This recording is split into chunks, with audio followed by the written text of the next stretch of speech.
তো নমস্কার বন্ধুরা, আজ আমি চলে এসেছিলাম এখন পাম্পে তেল ভরে নিলাম। তো একটি কাকা তার তেলের অ্যাড দিচ্ছিল, তো গাড়িটা পরিষ্কার করতে আমি যা করে বেরিয়ে চলে এলাম মার্কেটে। ইতিমধ্যে গিয়ে পৌঁছে দেখি মাঠের মধ্যে খেলা শুরু হয়ে গেছে, চলছিল তৃতীয় রাউন্ডের শেষ খেলা। তো সুদীপ দ্বারা খেলছিল, প্রায় খেলা শেষের দিকে ছিল। আমার মাঠ থেকে বেরোতে প্রায় দেরি হয়ে গেছিলো, তাই দেরি করে মাঠে পৌঁছেছিলাম। তো তারপরে চতুর্থ খেলার মধ্যে একটি ফরেনার প্লেয়ার মাঠের মধ্যে ওয়ার্ম আপ করছিল। লাইফলাইন হসপিটালের হয়ে সেই ফরেনারটি খেলবে এবং সে স্ট্রেচিং করে নিচ্ছিল। তারপর প্রতিদ্বন্দ্বী ছিল জিতেন মুর্মু। তো জিতেন মুর্মু ওয়ার্ম আপ করে নিচ্ছে। রাজু একাদশ বাবনানের পক্ষ থেকে সে প্লেয়ারটি খেলবে।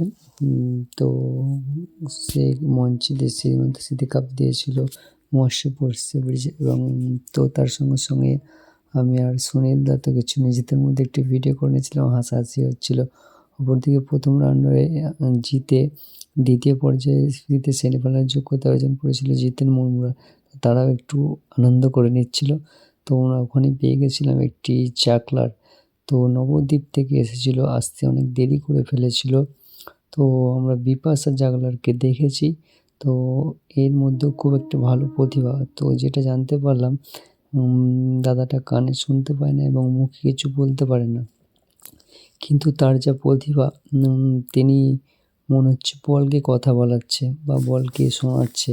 এত সুন্দর জাগলিং করছিল, দেখে মুগ্ধ হয়ে যাবে। তো তোমরাও একটু দেখে নাও এই জাগলারটা। তো তার সঙ্গে তার মা এসেছিল।